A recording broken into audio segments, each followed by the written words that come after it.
Every day you wake up with two voices competing for your future.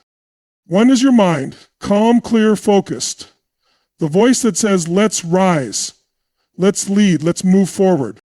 The other is your feelings, loud, unpredictable, emotional, screaming, I'm tired, I'm scared, not enough. And here's the truth most people never learn. If you don't train your mind, your feelings will train you. And they'll train you to shrink, to sabotage, to settle. How many dreams have died because someone listened to fear instead of clarity? How many relationships crumbled because emotion exploded before wisdom could speak?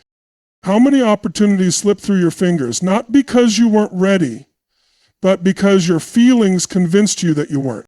But not you, not today. Today, we flip the switch. Today, I'm going to give you the exact tools to stop letting your emotions run your life. You'll walk away with a mind that's stronger than your moods, a heart that follows purpose, not panic, and a life that's driven by vision, not reaction.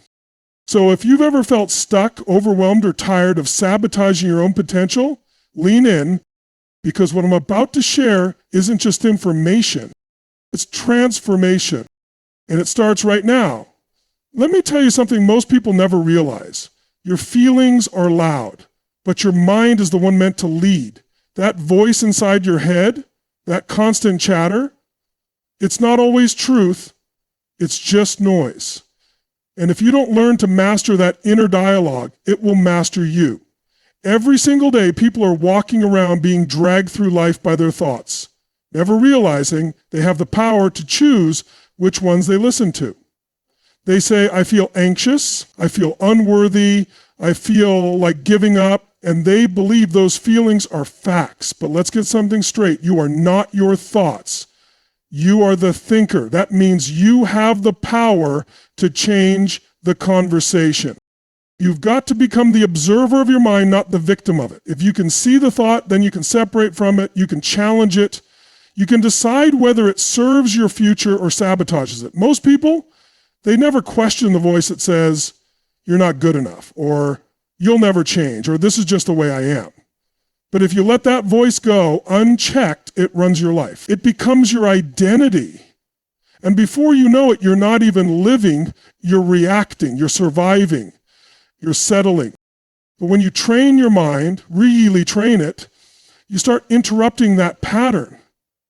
That's where power begins. You start recognizing the difference between what you feel in a moment and what you know to be true deep down. Maybe you feel scared, but you know you're capable. Maybe you feel discouraged, but you know you're meant for more.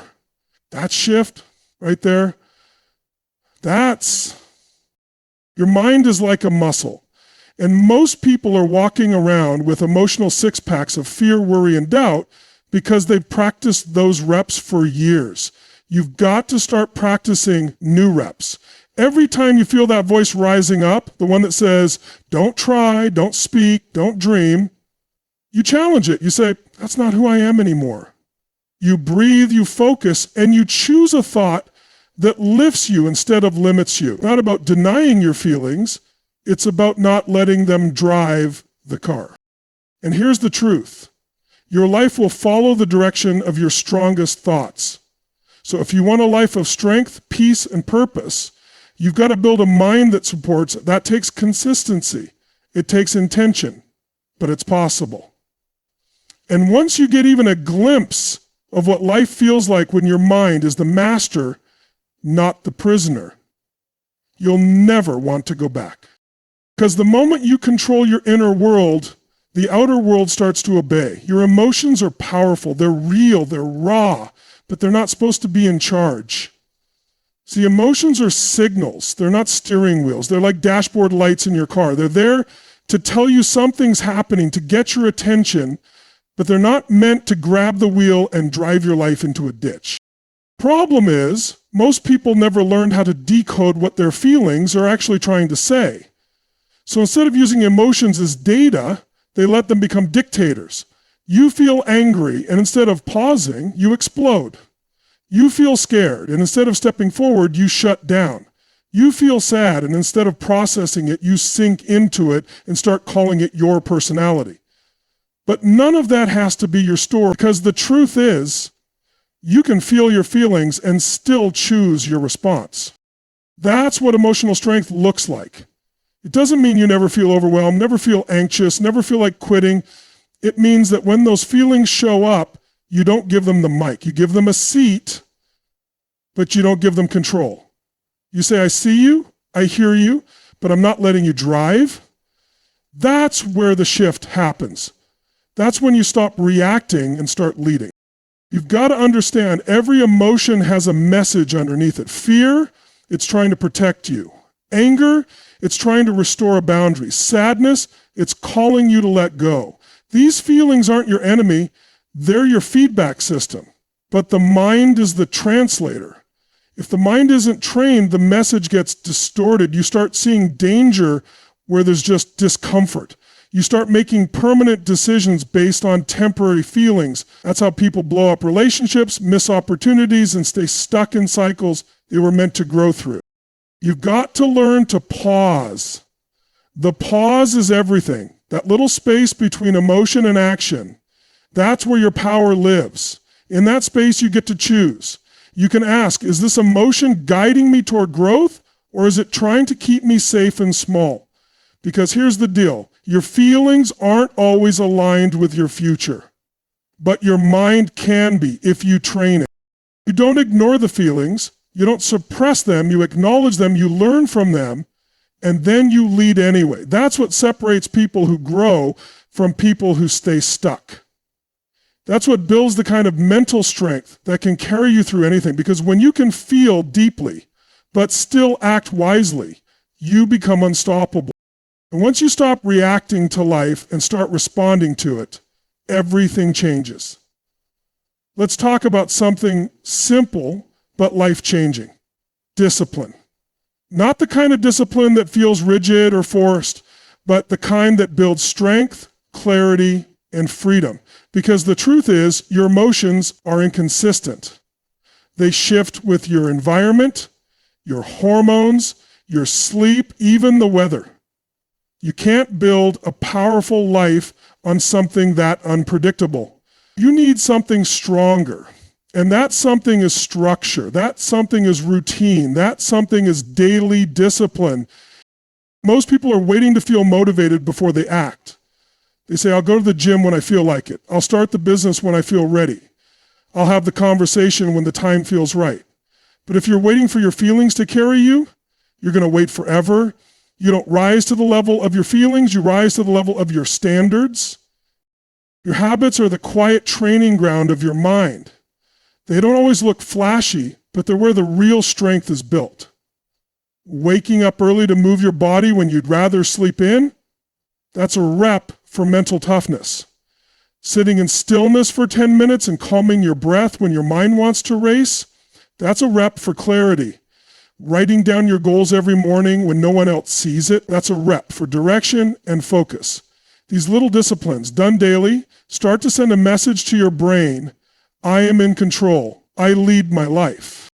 And guess what? When chaos hits, and it always does, it's those habits that hold you steady. Because when your feelings scream, this is too much, your training kicks in and says, we've been here, we've got this.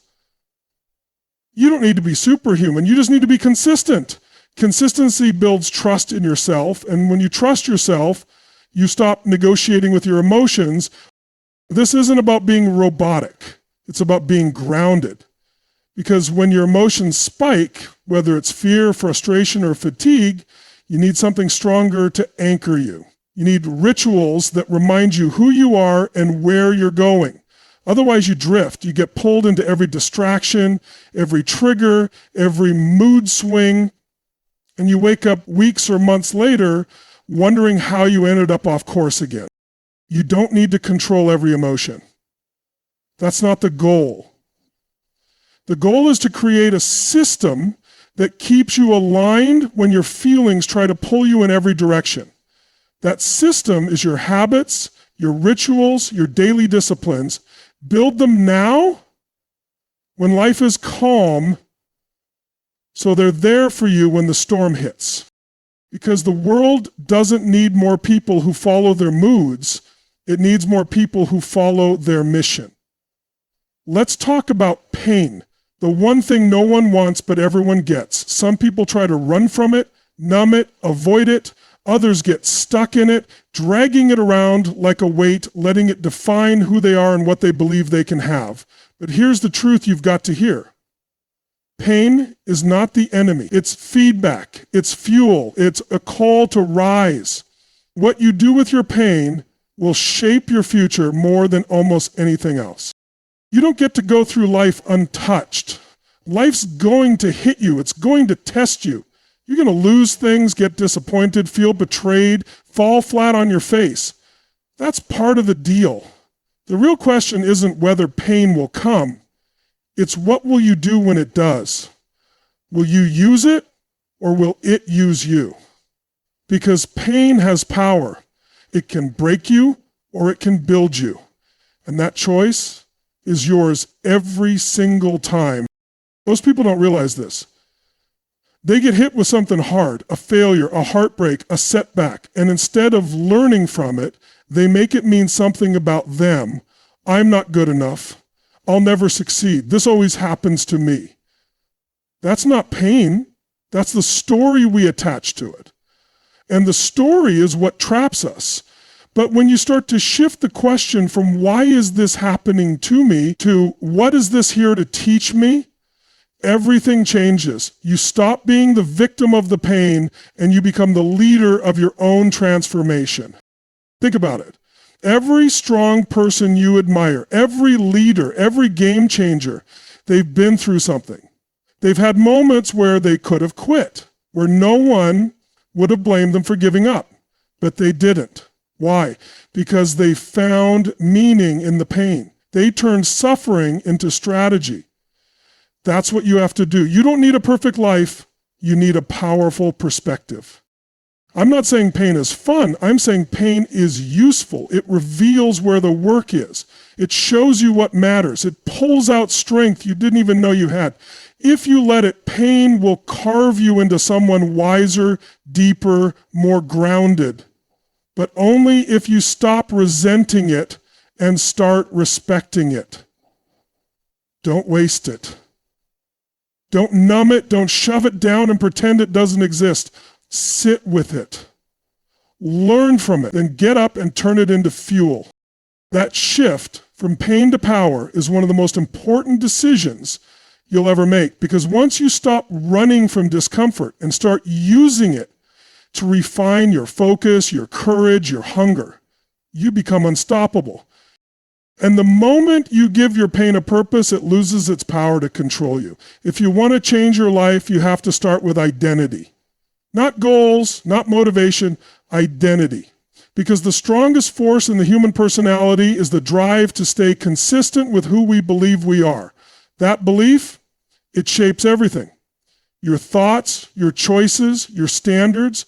You can't outperform your identity. If deep down you see yourself as someone who breaks down under pressure, guess what? When things get hard, you'll fold. If your story is, I'm not confident, you'll play small. If your identity is, I always screw things up, you'll sabotage even the best opportunities. And it won't be because you're weak. It'll be because your identity didn't match your vision. Most people never consciously decide who they are. They just absorb it from their upbringing, their failures, their pain, their fears. Someone told them they were too emotional and they believed it. Someone made them feel not enough and it became a script. They made a mistake once and they turned it into a label. But here's the truth. Your identity isn't fixed. It's not fate. It's a decision. You get to choose who you are. You get to rewrite that internal blueprint and live into a version of you that's aligned with your future, not your past. This is the pivot point. When you stop saying, this is just how I am, and start declaring, this is who I'm becoming, that's when everything shifts. You've got to ask yourself, who would I be if I wasn't led by fear? Who would I be if I trusted myself more than my feelings? If you want a stronger mind, start building a stronger identity. One that says, I handle pressure.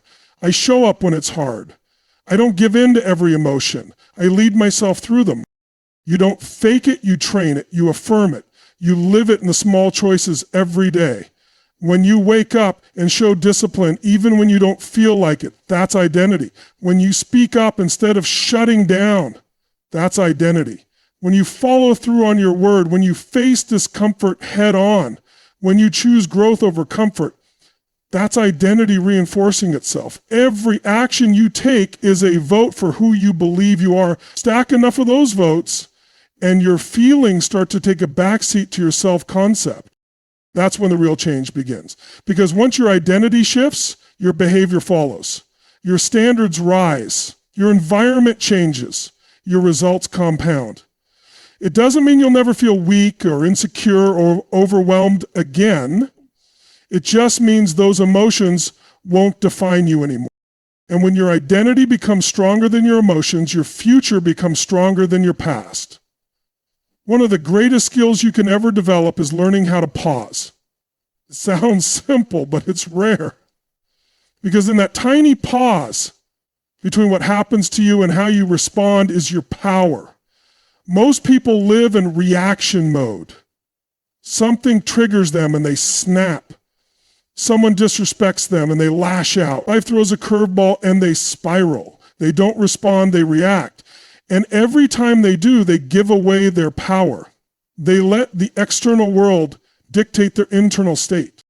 But you don't have to live that way. You can train your mind to pause, to breathe, to evaluate. And in that space, you take back control. You stop being a slave to emotion and you become a leader of your own life. That pause isn't weakness, it's strength. Because anyone can react. That's easy. It takes zero self-restraint to snap or shut down, but it takes power to stay centered, to think clearly, and to choose your response with intention. Your feelings might be fast, but wisdom is steady. And if you want to build a life that lasts, if you want relationships that thrive, businesses that grow, a purpose that sustains, you've got to stop letting emotion run the show. Feel it? Absolutely. Suppress it? No way. But lead it? Every time. Because when you can pause long enough to ask, what outcome do I really want here? You shift from reacting out of survival to responding with purpose. That's where transformation happens. That's how you stop repeating patterns. Think about it. How many arguments, how many missed chances, how many regrets come from a moment where you reacted instead of responded? One word, one decision, one emotional impulse, bam, and the damage is done. Then you're left cleaning up what you could have prevented with a simple pause. But when you learn to slow the moment down, when you take a breath, when you remind yourself, I'm in control here, you create space to respond with clarity. That space is where maturity lives. That space is where your future gets shaped. And the more you train that pause, the more natural it becomes. It's like a muscle. At first it's hard. You'll feel the pull to react instantly. But over time, your nervous system learns, your brain rewires, and you get better at staying grounded even when life gets messy. You stop reacting out of fear or pride or pain, and you start responding out of strength, vision, and alignment. That's the kind of power that lasts. Takes leadership of yourself and everything around you. Because when you stop reacting to life and start responding with purpose, you become the kind of person that pressure can't shake.